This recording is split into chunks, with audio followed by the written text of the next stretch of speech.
Hi, I'm Dr. Aimie. Welcome to this blog video. We're talking again about the addiction to excitement and specifically some tools to heal from that if you or your child are experiencing that. So just to revisit the addiction to excitement, this does come from early childhood issues, whether that's living and growing up in a dysfunctional family where there was just general chaos or tension, or if there was early attachment trauma where there was just misattunement and parents, for whatever reason, were not emotionally present enough in the relationship to regulate the emotions of the nervous system in the child growing up. And so what happens is that not only does the developing system get used to higher levels of chemicals like dopamine and adrenaline, but it also sets the tone for dysregulation of the nervous system, that coping mechanisms are developed, like an addiction to excitement, that regulate or calm down or organize the nervous system.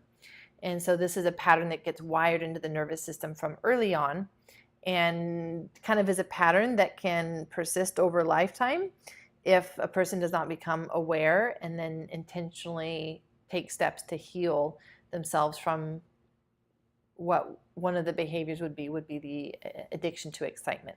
So how would you recognize if someone, your child, has this addiction to excitement? There's other terms like adrenaline junkie. That would be an addiction to excitement. And it's characterized by kind of this constant need for stimulation. So people who are always in a rush, always arriving late to appointments, always trying to squeeze in as much as they can do in the shortest amount of time and then arriving late. Those are patterns that are consistent with an addiction to excitement. Other things would be high-risk behaviors, behaviors that would have a negative consequence on their life, that would create kind of this financial insecurity or emotional insecurity, sometimes even, physical insecurity. And just that insecurity provides the level of anxiety that they need for them to feel alive with the adrenaline pumping and that dopamine. And so someone with an addiction to excitement, you'll see them acting out in these behaviors different ways. It can show up in many ways, and it usually does show up in all areas of life: relationships, work, finances. In kids, it's going to show up in the home, in school, with, how they play with others, or in their relationship with their parents. It's going to show up kind of everywhere, because this is just how their nervous system is wired. And one of the patterns is that it's never enough. So once they act out and they get that rush of dopamine, they get their adrenaline, they feel great, they feel like their nervous system has calmed down, then it starts to build up again. It's like this inner restlessness, inner agitation that starts to build and build until they act out again. So even when they do something that's high risk or self-sabotaging, that's not going to be the end. Like they always need to have these higher levels of chemicals just to feel normal and actually calm and relaxed. So how do you heal from an addiction to excitement? Same thing as any other addiction. It's going to have 3 phases of healing. The first phase is the withdrawal period, and I think most people don't realize that you will experience withdrawals from any type of addiction, whether that's a substance use or a behavioral addiction, including addiction to excitement. There are withdrawals. And then if you can get through that period, the second phase is going to be a stabilization, where you're having to actively maintain tight boundaries to keep yourself on that healing path and not slip back into what has been familiar for so long. And then the third phase is the maintenance phase, relapse prevention. And this is the period where you can kind of put it on automatic and back burner. It's not something that you have to think about constantly in order to not slip back into old habits. but it's definitely something where you have created activities in your life that help maintain your emotional sobriety, if you want to call it that, and help prevent you from automatically slipping back into old habits. And it is something that you need to be aware of if you go into a period of time where you have higher stress or are sleep deprived or other situations in which your nervous system kind of goes back into a default mode of survival. Those are times when you need to kick it up a notch and probably go back to the activities where you were more having to be really more conscious and aware of how you're feeling, and if you're acting out, and putting up those boundaries for yourself to not act out in ways that are hurtful to others or self-sabotaging. And so no matter what phase you're going through, there are tools that you can use in order to go through and get to a place of healing.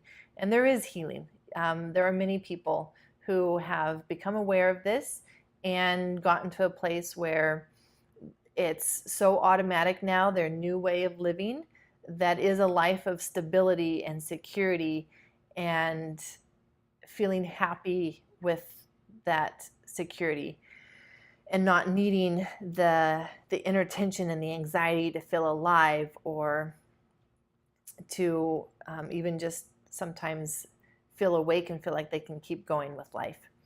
So some of the tools that you're going to use are going to be exercise.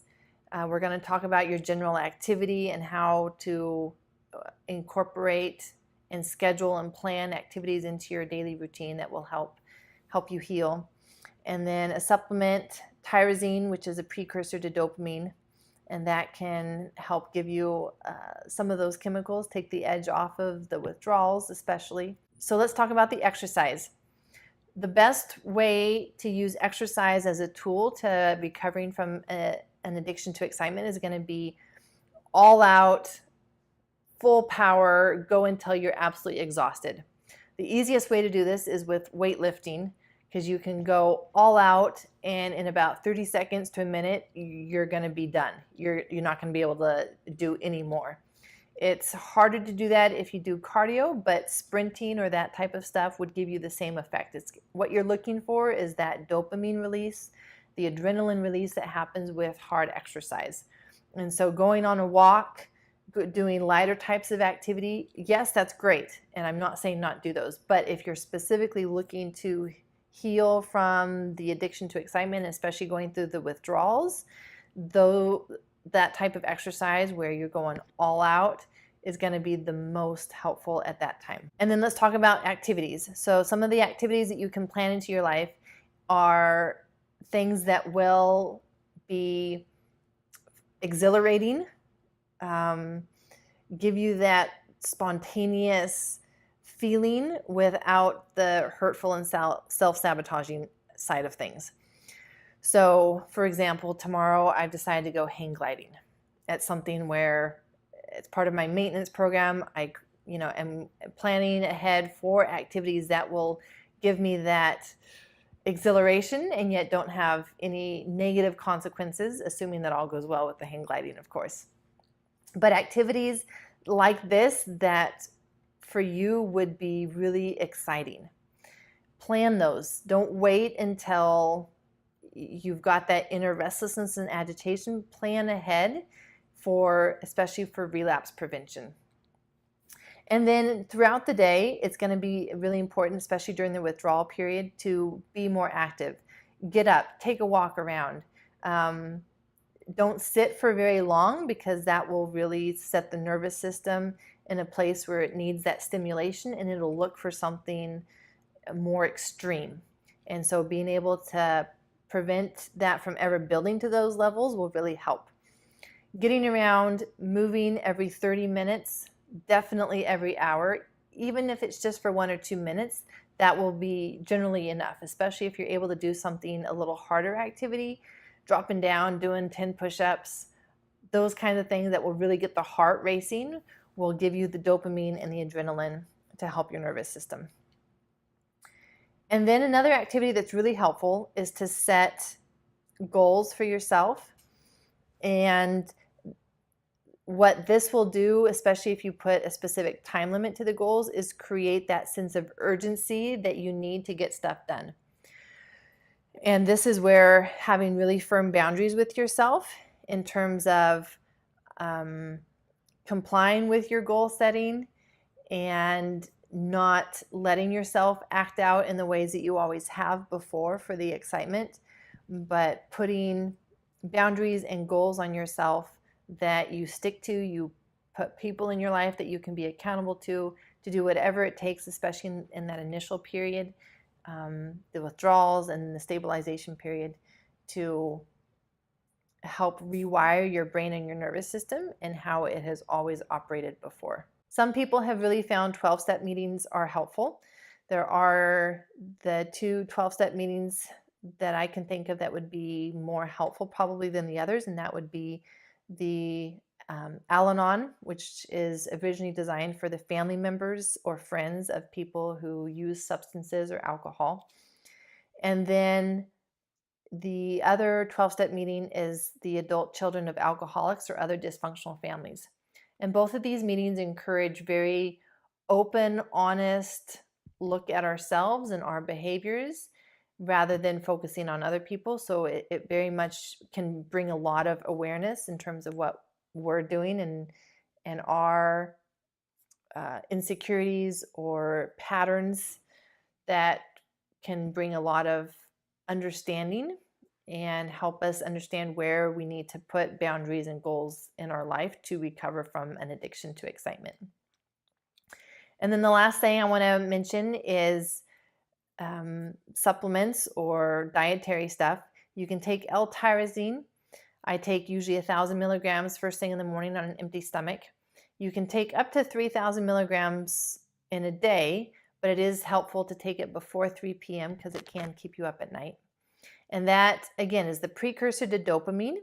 And so it just gives you a little bit more of those chemicals by feeding into that system, so it can take the edge off of the need for excitement. Caffeine can sometimes do the same thing. And some people can have the opposite effect, but in some people, it can actually calm them down and organize their nervous system by giving them that dopamine and adrenaline. So it's worth a try. Give it a try for 3 days in a row and play around with it. Some people do better with caffeine first thing in the morning. Other people need it early afternoon. Whenever it is that you generally feel that need for excitement, that would probably be the best time to use caffeine and see if it helps. So I hope this has been helpful and understanding some of the stuff that you can use to heal from an addiction to excitement. And I am always open and would love to hear your comments.